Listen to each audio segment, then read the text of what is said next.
সম্প্রতি এক জরিপে দেখা গেছে ভূমিধস জয় পেয়ে দ্বিতীয়বার মার্কিন প্রেসিডেন্ট হওয়া ডোনাল্ড ট্রাম্পের জনপ্রিয়তা দিন দিন কমতে শুরু করেছে। ভোটারদের সমর্থনও হারাচ্ছেন তিনি। অর্থনীতি এবং অভিবাসন নীতিতে ধাক্কা দেয়ায় ট্রাম্পের সমালোচনা করছেন আমেরিকানরা। জরিপের ফলাফল বলছে, জানুয়ারিতে হোয়াইট হাউসে প্রত্যাবর্তন করেই ট্রাম্প যে নীতি গ্রহণ করেছে তা অনেক আমেরিকানের কাছেই তাকে অজনপ্রিয় করে তুলছে। খবর দিয়েছে online the স্ট্রেটস Times.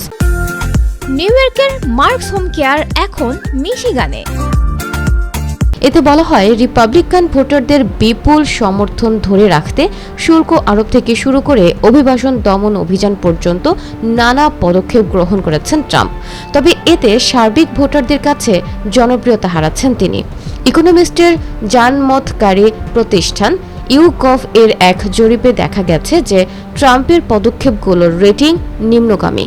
Rating point তালিকায় তাকে বর্তমানে 41% আমেরিকান সমর্থনের কথা জানিয়েছে, যা জানুয়ারিতে ছিল 50%।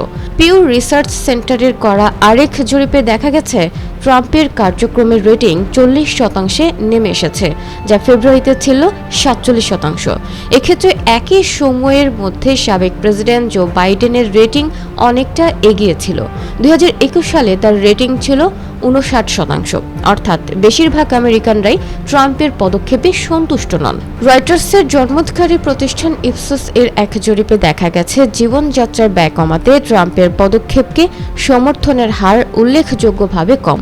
এক্ষেত্রে মাত্র 31% আমেরিকান ট্রাম্পের গৃহীত পদক্ষেপে সন্তুষ্ট। নভেম্বরের নির্বাচনে মুদ্রাস্ফীতি ছিল একটি উত্তপ্ত বিষয়, যখন প্রেসিডেন্ট হিসেবে ক্ষমতায় আসলে দ্রুত দাম কমানোর প্রতিশ্রুতি দিয়েছিলেন ট্রাম্প।